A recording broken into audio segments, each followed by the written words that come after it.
আজ আমি আপনাদের সঙ্গে বাড়ির মুখ্য দরজার সঠিক দিক নিয়ে আলোচনা করব।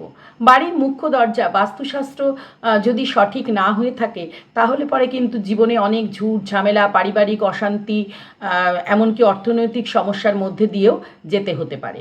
অনেকে নিজের পছন্দ অনুযায়ী বাড়ি তৈরি করেন বা ফ্ল্যাট কেনেন, কেউ বা বাস্তু মেনেও তৈরি করেন বা ফ্ল্যাট কিনে থাকেন। কিন্তু ফ্ল্যাটের ক্ষেত্রে বেশিরভাগই দেখা যায় যে মোটামুটি ঠিক আছে, কিন্তু মুখ্য দরজাটা ঠিক নেই, এমনকি ঠিক করার মতো জায়গা নেই।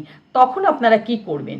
এই অবস্থায় আপনারা একটি বাড়ির মুখ্য দরজায় আয়না লাগাতে পারেন, পঞ্চমুখী হনুমানজির ছবি লাগাতে পারেন বা গণেশজির ছবিও লাগাতে পারেন। এছাড়াও কিন্তু আপনারা স্বস্তিক চিহ্ন রেগুলার সকালে উঠে যদি আঁকেন সেক্ষেত্রেও খুব ভালো ফল লাভ করবেন। তবে রোজ যদি আঁকতে অসুবিধে হয় তাহলে পরে একটি স্বস্তিক চিহ্নের ছবি কিনেও লাগিয়ে রাখতে পারেন।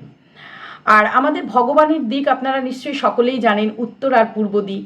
সেরকম বাড়ির বা ফ্ল্যাটের মুখ্য দরজাও যদি উত্তর বা পূর্ব দিকে হয় সেটাই হচ্ছে সবচেয়ে ভালো এবং সঠিক দিক।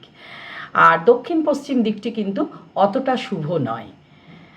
আর হলে কি করবেন, তখন ওই আমি যে রিমেডিগুলো বললাম সেগুলোই করবেন। কারণ অনেক সময় তো ফ্ল্যাটের ক্ষেত্রে বিশেষ করে ভেঙে তো ঠিক করার মতো অবস্থা থাকে না, সেক্ষেত্রে ওগুলো ছবিগুলো লাগিয়ে আপনারা একটু ভালো ফল লাভ করতে পারবেন।